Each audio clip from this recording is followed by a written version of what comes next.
కొండపోచమ్మ సాగర్ రామాయంపేట కాలువకు మంత్రి హరీష్ రావు ప్రారంభించిన కొన్ని గంటల్లోనే గండిపడింది. దీంతో రైతులు పంట పొలాల్లో నీరు చేరి మట్టి మేట వేసింది. గండిపడిన కాలువను కాళేశ్వరం కెనాల్ డిప్యూటీ నరేష్, తహసీల్దార్ అబ్దుల్ మన్నన్, వ్యవసాయాధికారి రాజనారాయణ పరిశీలించారు. కాలువకు గండిపడటంతో తమ పంటలకు నష్టం వాటిల్లిందని, తమకు ప్రభుత్వం ఆర్థిక సహాయం అందించాలని నష్టపోయిన రైతులు కోరారు. మరోవైపు పంట నష్టంపై నివేదికను ఉన్నతాధికారులకు అందజేస్తామని అధికారులు తెలిపారు. మీరు నిన్న నీళ్లు వదిలిరు కరెక్టే. నీళ్లు వదిలిన తర్వాత నార్లాపూర్ చెరువు నింపడమేందో కానీ రైతుల పొలాలలో కట్టలు వేయిపోయి మొత్తం ఇసుక మేటలు పెట్టినాయి.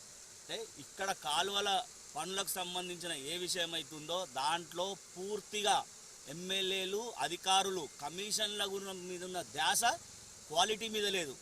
అంటే వాళ్ళ కమిషన్ డబ్బులు వస్తే సరిపోయా ఎమ్మెల్యేలకు, అధికారులకు, కానీ క్వాలిటీ మీద వాళ్ళకి దృష్టి లేదు.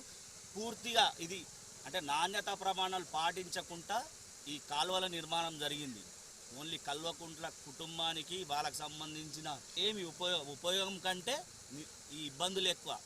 ఏం వర్షాల పడక ముందు ఇప్పుడు కాలువ వదులుతూనే ఇట్లా కట్ట దిగిపోయింది. నాయలాపూర్ శివార్లో కానీ సంబంధించి గంజం మల్లేశం, మల్లిగారు చంద్రవ, మల్లిగారు వెంకవకు సంబంధించిన పొలాల్లో కొంత ఇసుక మేట వేయడం జరిగింది. దాన్ని అబ్జర్వ్ చేసి దాని యొక్క నివేదికను ఉన్నతాధికారులకు పంపించడం. సుమారుగా 4 ఎకరాల్లో గుర్తించడం జరిగింది.